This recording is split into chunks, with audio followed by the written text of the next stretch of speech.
હવે આપણે વાત કરીશું માર્કેટ માસ્ટર્સ સાથે અને માર્કેટ માસ્ટર તરીકે આજે આપણી સાથે જોડાઈ રહ્યા છે એલિક્સિર ઇક્વિટીઝના ડિરેક્ટર દીપન મહેતા. દીપન, ઘણું સ્વાગત છે આપનું CNBC બજારમાં. અને આપણે એવા દિવસોમાં મળી રહ્યા છે જ્યારે માર્કેટ એવરી ડે હાઈઝ બનાવી રહ્યા છે. એક ફેડનો જ્યારથી રેટ કટ આવ્યો છે, આઈ થિંક માર્કેટમાં એક બીજો જોશ ભરાઈ ગયો છે. ઓલ્ધો આપણા માર્કેટ રેઝિલિયન્ટ રહ્યા છે ગ્લોબલ માર્કેટ કન્ડિશન્સથી, પણ કઈ રીતના તમે જોઈ રહ્યા છો આ એક ફ્રેશ, તમને લાગે છે કે એક ફ્રેશ બ્રીધર આપી રહ્યું છે માર્કેટને, એક નવી દિશા આપી રહ્યું છે, કે તમને અત્યારના બીક લાગે છે ઇન્વેસ્ટ કરતા? Preeti, thank you for having me on your show. I would take the word fear. અત્યારે આ લેવલના માર્કેટ પર બીક જ લાગે છે. અને નો ડાઉટ આઈ થિંક બધા સારા સમાચારો છે, સારી ડેવલપમેન્ટ થઈ રહી છે, ફેડે ઇન્ટરેસ્ટ રેટ કટ કર્યો છે, અને જે રીતના પૈસો આવી રહ્યો છે માર્કેટમાં, એફઆઈના ફ્લો પણ પોઝિટિવ થયા છે. તો actually there is nothing to fear but fear itself. પણ આ લેવલે નિવેશ કરવું, I am not so sure. Maybe it is my experience which is holding me back. પણ ઘણા બધા શેરો બહુ જ મોંઘા છે, અને મારા ખ્યાલથી કરેક્શન માટે ઘણા વખતથી રાહ જોઈએ છે, આવતી નથી. પણ આ લેવલથી ઇન્વેસ્ટર, એટલે સ્પેશિયલી લોંગ ટર્મ ઇન્વેસ્ટરે તો નિવેશ નહીં કરવું જોઈએ. ટ્રેડિંગ થઈ શકે છે, કારણ કે there are always trading opportunities in the market.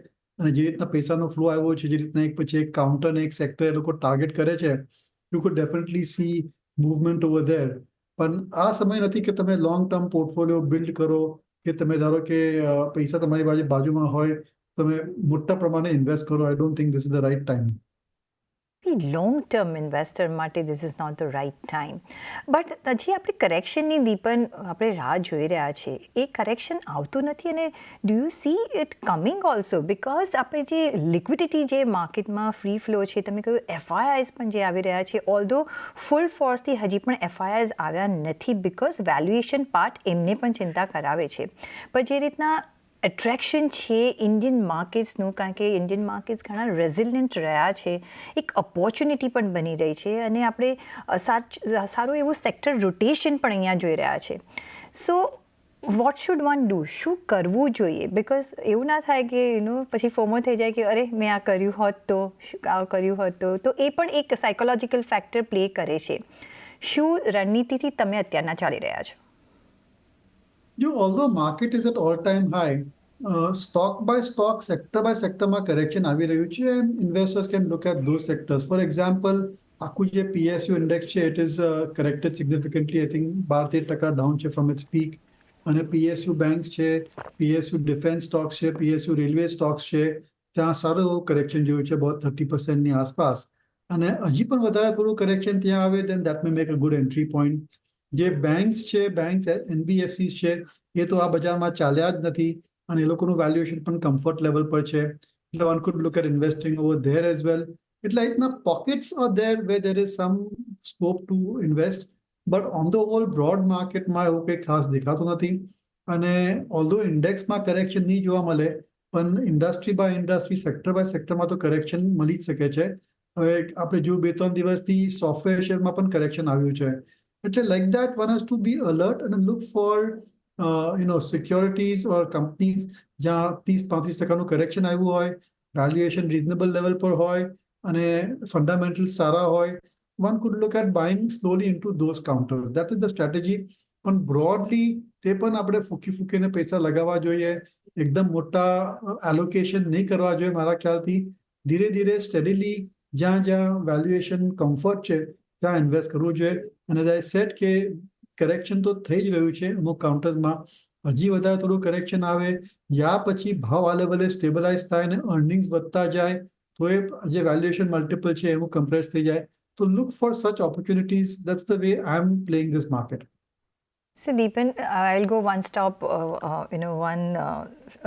forward. કે તમે જે નામ કર્યા, PSU banks હોય, ડિફેન્સ હોય, રેલવેઝ હોય, અને ઓફકોર્સ NBFCs તમે નેમ કર્યું, સોફ્ટવેર કાઉન્ટર્સ નેમ કર્યા, એરિયાઝ તમે નેમ કર્યા. કોઈ કાઉન્ટર્સ આ એરિયાઝમાંથી જેમાં તમે નિવેશ કરવાની અત્યારના ઓપોર્ચ્યુનિટી જોઈ રહ્યા છો? ના પ્રીતિ, મારે ઇન્ડિવિજ્યુઅલ સ્ટોક્સમાં રેકમેન્ડેશન આપવું નથી at this point of time, કારણ કે ઓવરઓલ વ્યૂ કોશિયસ છે, and I don't want viewers to get carried away. તમારો ક્વેશ્ચન હતો કે આ બજારમાં કરવું શું, ક્યાં, where to look for new ideas. That I am just giving a broad guideline કે the new ideas can be looked for only in existing stories જ્યાં આગળ કરેક્શન આપણે જોઈ રહ્યું છે. અને ધારો કે તમને કાઉન્ટર નામ જોઈતા જ હોય તો we all know the names, જેમ કે કોચિન શિપયાર્ડ છે, ગાર્ડન રીચ છે, they have corrected. Hindustan aeronautics છે, ભારત ડાયનામિક્સ છે within the defense space, those have corrected. RVNL છે, like that. The counters, the erstwhile winners તો we know.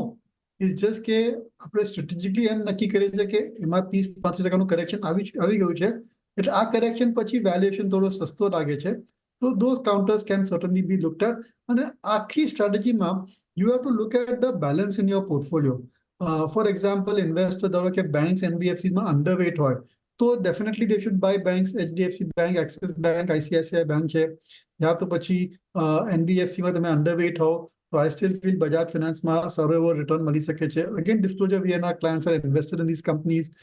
યા તો પછી તમને વધારે રિસ્ક લેવું હોય તો some of the companies which come to mind are companies like MAS Financial, Mass Financial, IIFL Finance, which is available at attractive valuations. અને અમુક સ્મોલ ફાઇનાન્સ બેંક છે જે બહુ અટ્રેક્ટિવ લેવલ પર છે, જેમ કે ઉજ્જીવન છે, જનરલ સ્મોલ ફાઇનાન્સ બેંક છે. So like that there are pockets where there is valuation comfort, but તમને પેશન્ટ રહેવું પડશે કારણ કે ક્યારે એ ટર્ન અરાઉન્ડ થાય એ કહી નહીં શકાય. Absolutely, એક patience is the essence of the market, અને એ પણ લોંગ ટર્મ ઇન્વેસ્ટર જો હોય તો ઓફકોર્સ ઘણા બધા આ એરિયાઝ છે જેમાં સારું એવું આપણે કરેક્શન આવતા જોઈ રહ્યા છે. તો મે બી નોટ વિથ ફૂલ ફોર્સ, પણ તમે એવરી ડે પર અહીંયા એન્ટ્રીની શરૂઆત કરી શકો છો. Deepan, metal as a sector તમે કઈ રીતના જોઈ રહ્યા છો આજે? બિકોઝ ઓફ ધ ગ્લોબલ જે સિનારીઓ છે અને મૂડ છે એના લીધે આજે મેટલમાં આપણે સારી એવી તેજી જોઈ રહ્યા છીએ. મેટલ સો કોલ્ડ એક સાયક્લિકલ નેચરનું ગણાતું હોય છે, પણ આઈ થિંક હવે એનો બી નેચર ચેન્જ થઈ ગયો છે. કઈ રીતના તમે મેટલને જોશો, અને કઈ અહીંયા તમને કોઈ ફેરસ, નોન ફેરસ, પ્રેશિયસ, કઈ રીતના તમે અહીંયા જોઈ રહ્યા છો કોઈ ઓપોર્ચ્યુનિટી? જનરલી અમારો વ્યૂ કોમોડિટીઝ પર હંમેશા નેગેટિવ રહ્યો છે, be it metal, cement, chemicals also.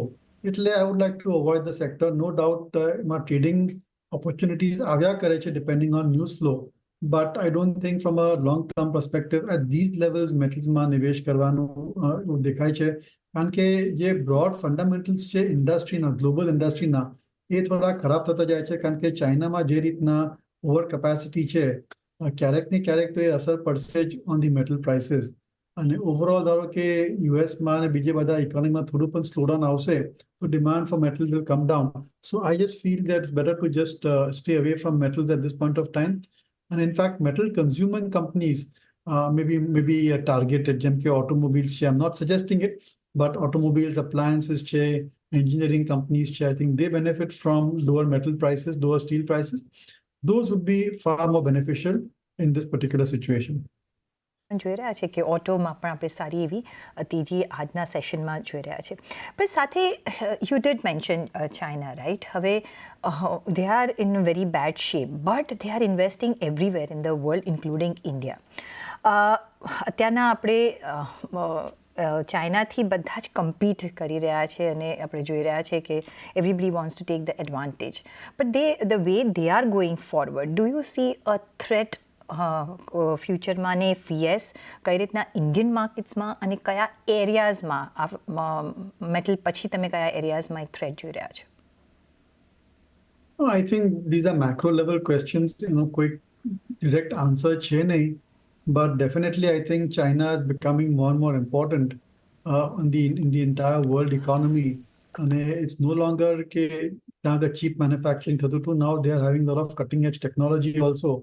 And from a country and a stock market perspective, શું રીતના આપણે કઈ રીતના આપણી રિલેશનશિપ ઇમ્પ્રૂવ થાય છે, that can be tracked.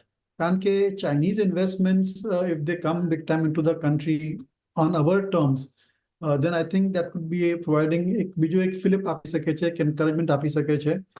કારણ કે definitely you have to understand કે ચાઇના પાસે અમુક strengths છે in manufacturing and in scale, which can certainly be brought to India. હમણાં જે અટ્રેક્શન જે છે અને ફ્લેવર ઓફ ધ આપણે માર્કેટ હમણાં કહીએ તો એ છે ન્યૂ એનર્જી એરિયાઝ. પછી ગવર્મેન્ટ પણ અહીંયા કરી રહી છે, આપણે ઘણા બધા ફંડ રેઝિંગ જોઈ રહ્યા છીએ, તો ઓવર ધ બોર્ડ આપણે જોઈ રહ્યા છીએ, પણ આ પર્ટિક્યુલર એરિયામાં અને અહીંયા જ્યારે આપણે અહીંયા ટ્રેજેક્ટરી પણ જોઈ રહ્યા છીએ, ઘણી પોઝિટિવ જોઈ રહ્યા છીએ. લોંગ રન માટે તમે અહીંયા કયા વર્ટિકલ્સમાં પસંદ કરશો રોકાણ માટે, અને વેલ્યુએશન તમને કેવા લાગે છે અત્યારના? So broadly, as I said, કે જ્યાં કરેક્શન આવ્યું છે ત્યાં ફોકસ કરવું જોઈએ. વેલ્યુએશન વાઇઝ સૌથી સસ્તું સેક્ટર છે banks NBFC, no doubt about that. પણ ત્યાં ઓવર ઓનરશિપ છે અને ત્યાં એફઆઈનું સેલિંગ ટાર્ગેટેડ છે, એટલે ક્યારે ટર્નરાઉન્ડ થશે એ આપણે કહેવાય નહીં. પણ India as a growing economy, ક્રેડિટની ડિમાન્ડ હંમેશા સ્ટ્રોંગ રહેશે લોંગ ટર્મમાં. એના કારણે આઈ એમ ક્વાઇટ હોપફુલ કે તમે બેંક્સ એનબીએફસીમાં ઓવરવેટ હશો તો સમ પોઈન્ટ ઓફ ટાઈમ તમને એનો સારો રિટર્ન મળશે. એ સિવાય ફાર્માસ્યુટિકલ સેક્ટરમાં સારા એવા ટ્રેન્ડ જોવા મળી રહ્યા છે અને US generic market, global generic market સુધરતું દેખાય છે અને એ લોકોના રો મટીરિયલ કોસ્ટ પણ થોડા સસ્તા થવા જોઈએ બિકોઝ ઓફ એક્સેસ કેપેસિટી અને ચાઇનીઝ સપ્લાઈઝ. એટલે I think that these are the two sectors we are quite positive on. એ સિવાય કાઉન્ટર બાય કાઉન્ટર આપણે જોવાની જરૂર છે. ત્યાં એઝ આઈ સેડ ક્યાં કરેક્શન આવી ચૂક્યું છે 35-40%. those sectors can be, those companies fundamentally strong હશે, corporate governance standard સારા હશે, one could look at entering in those, but I don't immediately have any names. જે દીપન, મેં તમને જે સવાલ પૂછ્યો હતો એ ન્યૂ એનર્જી એરિયાઝ પર મેં પૂછ્યો હતો, જે આપણે ઓલ્ટરનેટિવ એનર્જી એરિયાઝ, અને અહીંયા સારું એવું ફોકસ ગવર્મેન્ટનું છે. અહીંયા આપણે સારું એવું નિવેશ થતા જોઈ રહ્યા છીએ, સારું એવું અહીંયા ટ્રેજેક્ટરી જોઈ રહ્યા છીએ, પણ વેલ્યુએશન તમને કેવા લાગે અને અહીંયાથી તમે કઈ વર્ટિકલ તમે પસંદ કરશો જો તમે નિવેશ કરવા માંગો છો અહીંયા? તો પ્રીતિ, એવા કોઈ ખાસ શેર્સ નથી in terms of new energy except for Inox wind or Suzlon. એ પણ બહુ જ વધી ગયા છે અને ઘણા મોંઘા છે. I mean, on the whole, it's very difficult to find good stocks which are totally dependent on new energy. અમુક જે બસ મેન્યુફેક્ચરિંગ કંપની છે જેમ કે ઓલેક્ટ્રા છે કે જેબીએમ ઓટો છે, એ પણ બહુ જ મોંઘી છે. એટલે આમ એક સીધો આપણને રસ્તો નથી મળતો for investing in new energy per se. But on the whole, I think, there are counters like, say, Tata Power, which are getting more and more into setting up projects in wind power and solar power. એ લોકોનું જે subsidies છે તો આપણને pockets મળશે, પણ એક સીધો run જે કહીએ ને is not there. એક નવું લિસ્ટિંગ છે premier energies, but that also has gone up significantly. કરેક્શનમાં ધારો કે મળતો હોય સસ્તો તો એના પર નજર રાખવી જોઈએ. દીપન, જે રીતે લિક્વિડિટી એટ ફ્રી ફ્લો છે અને એના લીધે જે આપણે પ્રાઇમરી માર્કેટ જે છે ઇઝ બઝિંગ, એવરી ડે આપણે આઈપીઓઝ જોઈએ છે, ફંડ રેઝિંગની વાત આપણે જોઈ રહ્યા છીએ, પછી એમાં ન્યૂ સ્ટાર્ટઅપ્સ હોય, ન્યૂ એરિયાઝ હોય કે એસ્ટાબ્લિશ્ડ કંપનીઝ હોય, એમની સબસિડરી માટે પણ લિસ્ટ કરી રહ્યા છે. કઈ રીતના તમે જોઈ રહ્યા છો આ માર્કેટમાં, તમે કેટલું નિવેશ કરશો? લાઈક, અને એવરીબડી આપણે જે પણ લિસ્ટિંગ જોયા છે, બમ્પર લિસ્ટિંગ જોયા છે, પછી બજાજ હાઉસિંગ જેવું હોય અથવા તો પ્રીમિયર એનર્જી જેવું હોય, અહીંયા બધા સારો એવો બસ છે. કઈ રીતના તમે અહીંયા નિવેશ કરી રહ્યા છો અને આ માર્કેટ માટે તમે કેટલું ટોટલ પોર્ટફોલિયો ઓફ પર્સન્ટેજ રાખશો? આપણે તો 100% ઇન્વેસ્ટ કરવા તૈયાર છે. આઈપીઓમાં પણ શેરો ક્યાં અલોટ થાય છે, કારણ કે એટલી બધી ડિમાન્ડ છે અને it's very difficult to get any allotment at all. અને અલોટમેન્ટ મળે છે તો બહુ જ સ્મોલ અલોટમેન્ટ મળે છે, એટલે doesn't make sense also. But I think that it's totally luck by chance. And investors can keep on applying in the IPO market. તમે small investor હો, તમારી પાસે થોડી liquidity હોય તો family members માં you should keep on applying. ધારો કે તમને લાગી ગયું તો it's like a lottery. અને તરત on listing people are selling off the shares. પણ તમને પોર્ટફોલિયો બિલ્ડ કરવો હોય તો you can keep good quality shares also. સારા એવા ઇશ્યુઝ આવી ચૂક્યા છે અને આવવાના પણ છે આગળ જતે. So that's a good strategy to, થોડા તમને ઇન્વેસ્ટ કરવા હોય, good strategy to start investing through the IPO. But one can't say તમને allotment મળશે કે નહીં મળે. That's very difficult to say. Absolutely.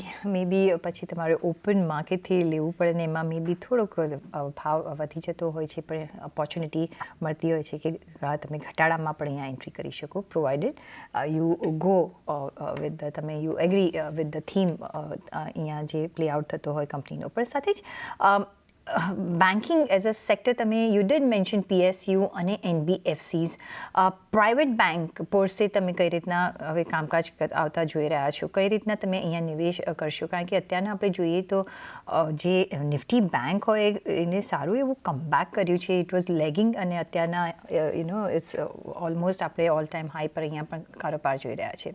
Private banks કેવી રીતે તમે પસંદ કરશો? No, Preeti, I think we already discussed કે private banks પર view positive છે. So certainly, I think one could be overweight on private banks per se. Okay, તો private banks તરફ બી નજર રાખી શકીએ છીએ. FMCG એઝ અ સેક્ટર, અહીંયા તમે આપણે સારું એવું રિવાઇવલ જોઈ રહ્યા છે અને અહીંયા સારી એવી ઓપોર્ચ્યુનિટીઝ પણ જોઈ રહ્યા છે. FMCG અને બીજું જે છે ફાર્મા સેક્ટર રોટેશનમાં પણ અહીંયા આપણે એક એનો એડવાન્ટેજ જોઈ રહ્યા છે. અહીંયા તમે કઈ રીતના નિવેશ કરી રહ્યા છો? Yeah, sector rotation also is, as I said, કે જ્યાં sectors ખરાબ થતા હોય, correction જોયું હોય, those sectors certainly should be target. I think we discussed in the beginning of the show also કે defense છે કે અમુક PSU banks છે ત્યાં સારું એવું correction છે. Those sectors would certainly be targeted. જી અને ફાર્મા એઝ અ સેક્ટર તમને કઈ રીતના પસંદ પડે? No, so as I said, basically, જે સેક્ટરમાં correction જોયું હોય, those are good sectors for next batch of winners, જેમ કે PSU banks છે અને defense companies છે ત્યાં આપણે correction જોયું છે. Amongst the sector which is value right now, જ્યાં multiples ઓછા છે, those are the banks and NBFCs. જે સેક્ટરમાં ટ્રેન્ડ સારા જોઈ રહ્યા છે, that certainly the pharma sector, ત્યાં અમને ટ્રેન્ડ સારા જોઈ રહ્યા છે અને ત્યાં quarterly numbers પણ સારા આવશે. So these are the sectors basically that we are looking for. And a stock by stock bottom up approach, one could look for companies where 30-40% correction આવી ચૂક્યું છે and valuation reasonable છે, earnings નો scope વધારે છે. Those are the sectors. એટલે તમે આમ કહો કે એક single sector one should be overweight in. I would say banks, NBFC સસ્તું છે, pharma થોડું attractive લાગે છે. But I would just reiterate કે investor should always look at his portfolio. અને એ પોર્ટફોલિયોમાં ક્યાં ક્યાં ગેપ્સ છે એ ફોકસ કરવું જોઈએ. ફોર એક્ઝામ્પલ, તમારું 70% બેંક્સમાં હોય તો બેંક ભલે સસ્તું હોય, you cannot buy more. It is like that. So આખું આમ તમે take a global and overall approach in terms of which sectors you should try and be overweighted and how you should balance your portfolio is સૌથી important strategy છે. Okay, તમારે એક sector અને portfolio બેલેન્સિંગના વ્યૂથી અત્યારના આપણે માર્કેટમાં નિવેશ કરી શકીએ છીએ અને સારા એવા તમને એરિયાઝ અને ઓપોર્ચ્યુનિટીઝ ઓફ પોકેટ્સ મળી જશે જ્યાં તમે નિવેશ કરી શકો છો. ઓન દેટ નોટ, દીપન, ઘણો આભાર તમારો અમારી સાથે જોડાવા બદલ અને આપણા વેલ્યુબલ વ્યૂ પોઈન્ટ્સ અમારી સાથે શેર કરવા બદલ. અને સાથે જ મને પણ આપશો રજા. આપણે જોડાયેલા રહીશું CNBC 50 સાથે. નમસ્કાર.